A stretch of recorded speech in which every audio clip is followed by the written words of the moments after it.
Good morning. I'm Nathan Allen with York Lake, part of York Region's economic strategy team.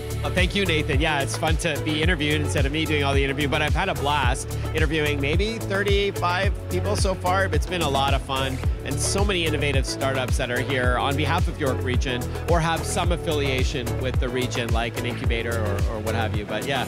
You know, Aurora is a pretty unique place. I mean, I know I'm a bit biased. I'm the mayor of the town of Aurora, but, you know, I always say that we're centrally located in York Region. We're 30 minutes out of Toronto.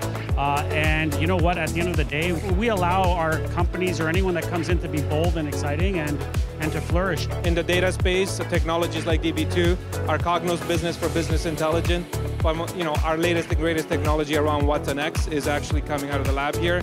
Listen, everyone who knows me, has seen me in an interview in the past, knows that I am in love with York Region. I'm not from York Region. I moved there intentionally.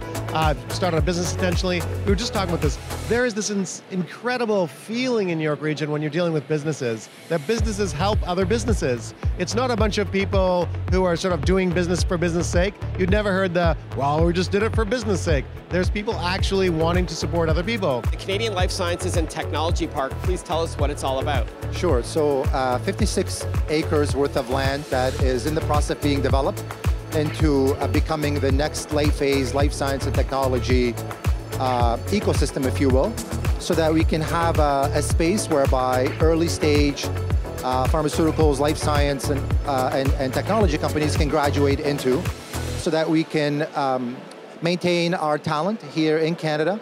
We can have somewhere to manufacture, develop those innovative products, if you will.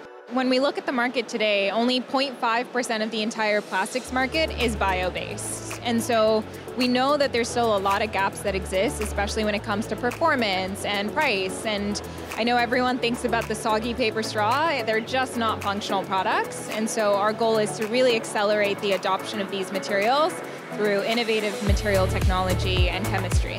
The Richmond Hill, especially, as I know them best, they're very business oriented. You know, the mayor and the council members, they help a lot with making connections like we're making here at Collision.